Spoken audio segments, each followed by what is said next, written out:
सदा सस्वरूपं चिदानन्दकन्दं जगत्सम्भवस्थानसंहारहेतुं स्वभक्तेच्छया मानुषं दर्शयन्तं नमामीश्वरं सद्गुरुं साईनाथं भवद्वांतविद्वांसमार्तण्डमीड्यं मनोवागतेतं मुनिर्ध्यानगम्यं जगद्व्यापकं निर्मलं निर्गुणत्वां नमामीश्वरं सद्गुरुं साईनाथं भवाम्भोधिमग्नार्दितानां जनानां स्वपादाश्रितानां स्वभक्तिप्रियाणां समुद्धारणार्थं कलौ सम्भवन्तं नमामीश्वरं सद्गुरुं साईनाथं सदा निम्बवृक्षस्य मूलाधिवासात् सुधास्राविणं तेक्तमप्यप्रियन्तं तरुं कल्पवृक्षाधिकं साधयन्तं नमामीश्वरं सद्गुरुं साईनाथं सदा कल्पवृक्षस्य तस्याधिमूले भवद्भावबुद्ध्या सपर्यादिसेवां नृणां कुर्वतां भुक्तिमुक्तिप्रदन्तं नमामीश्वरं सद्गुरुं साईनाथम् अनेकाश्रुता तर्क्यलीलाविलासै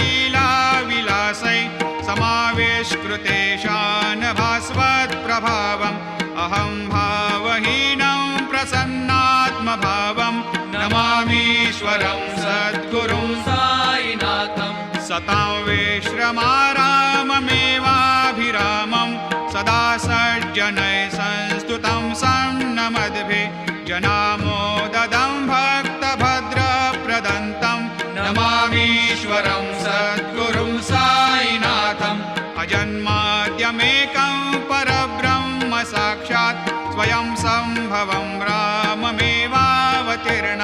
भवद्दर्शनात् सम्पुनीतप्रभोहं नमामीश्वरं सद्गुरुं साईनाथम् श्री साईश कृपानिधे किल नृणां सर्वार्थसिद्धिप्रद युष्मत्पादरजप्रभावमतुलं धातापि वक्ता क्षमः सद्भक्त्या शरणं कृताञ्जलिपुट सम्प्रापितोऽस्मि प्रभो श्रीमत्साई परेशपादकमलान् न्यान्यच्छरण्यं मम सायिरूपधर रागोत्तमं भक्तकामविबुधद्रुमं प्रभुं माययोपहतचित्तशुद्धये चिन्तयाम्यमर्निशं मुदा शरत्सुधांशो प्रतिमं प्रकाशं कृपातपत्रं तव साईनाथ त्वदीयपादाब्जसमाश्रितानां स्वच्छायया तापमपाकरोतु